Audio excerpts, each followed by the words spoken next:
Reverend Dr Malcolm Falloon joining me on the program. Kia ora, happy Easter to you and yours, sir. Good morning, Andrew, and kia ora. 201 years ago, 1824, this was the first Easter for some of the first missionaries in New Zealand, I understand, for Henry and Mary Ann Williams. Yes, they had arrived about 6 months beforehand, and what was very important for them was celebrating the Sabbaths. And for them, Good Friday was definitely a Sabbath day. And Mary Ann makes a comment in her journal that it was a day of great refreshment. Well, her life was very busy. She had, I think, 4 children at that stage, Yep. and so it was a chance to relax and break the usual routines. But she does say that they had, for the first time, they were able to establish daily prayer in Te Reo Maori, in the Maori language, and that they introduced for the first time at Pakeha Himene, singing of Christian hymns. And this is something that James Shepherd has started just a year or two before, and they had done. But after lunch, Henry Williams and his fellow missionary William Fairbairn. William Fairbairn had been in the country a couple of years longer than Henry, and so he was the primary spokesman at this stage as Henry was learning the language. And after lunch, they'd wandered down to Waitangi, which is about, if you've been there, it's about a mile or two, to where the Lower Marae is, I think. And they looked together and they said, we have a recording that, Henry Williams did a verbatim of his conversation that he had with That's Maori. an interesting point, because when I was thinking about this today, I'm thinking, how much do we know? Is this just Malcolm making stuff up? How much do we actually know what happened and who said what 201 years ago? But you've got like a transcript of some of the conversations, is that right?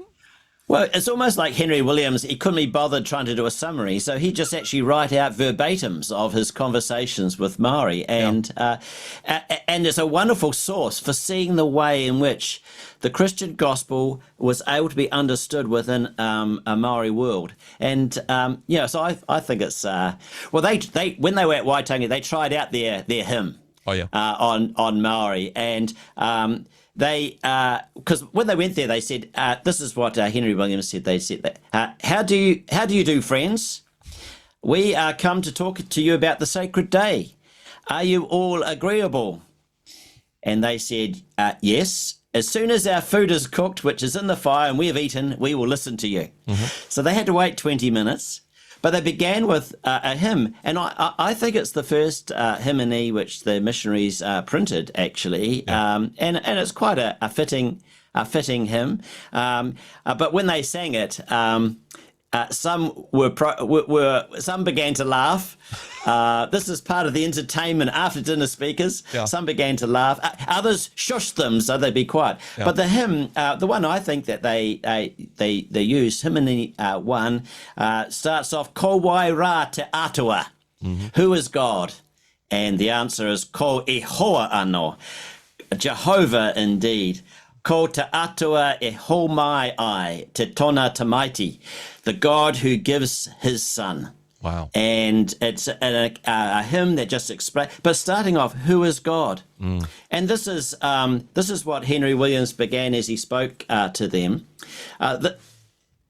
This is the day when Jesus, the Son of God, the great Atua, was murdered by being nailed to a tree as a satisfaction to the great Atua, his father, for the crimes or bad things of you and all of us, both white people and New Zealanders, and the people of all other places in the world. What is the name of the Father of Jesus Christ? Here we see an interest in whakapapa. As the missionaries are telling the narrative of the Bible, Maori asking these questions. Who is the name of the Father of Jesus Christ?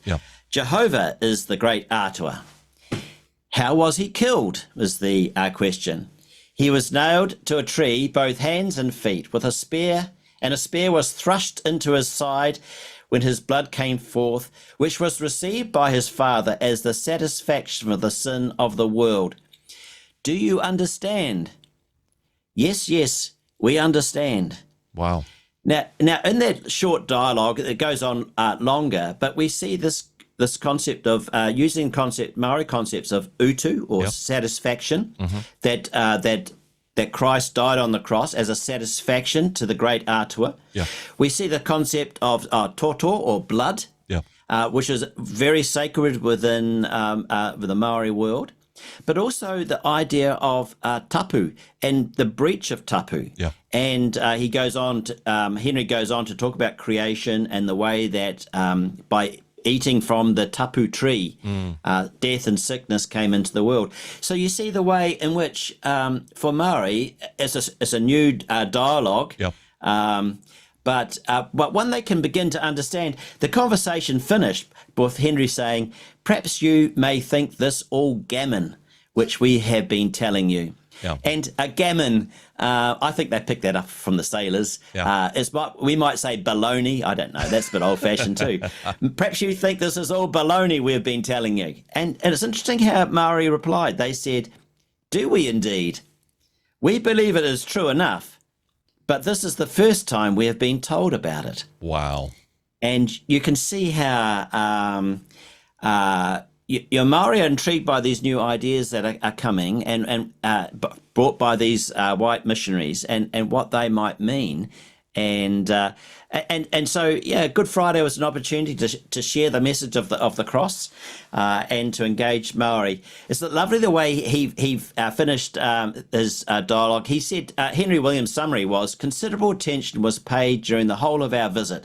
Mr. Fairburn closed with a prayer in the native language, and we returned greatly gratified and not without hope that the great shepherd would ere long collect a few to his fold of this long neglected land and from amongst this noble people." Yeah, that is fantastic. And wonderful to have that level of detail of what happened. And gosh, says something of the caliber of the man Henry Williams. 6 months in New Zealand, and yes, he's got some advice from people that have been there longer, but approaching Maori in their own language, a hymn in their own language, a prayer in their own language, and also the way in which he adopted customs of tapu and utu and others to be able to tell the Easter story. It's remarkable, isn't it?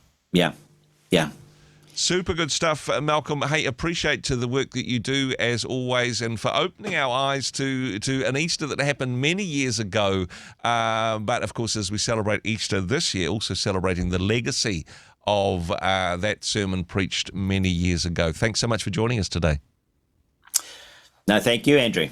Hey, thanks very much for joining us in the Rhema studio. Thanks very much for watching the interview. It's kind of nice to have an audience, actually. And if you did like what you watched, then do give us a like, do give us the thumbs up. And if you'd like to see more interviews like that one, or perhaps even better, subscribe and those interviews will come straight to you. Don't forget to turn on your notifications, and we'll see you in the next one. Cheers.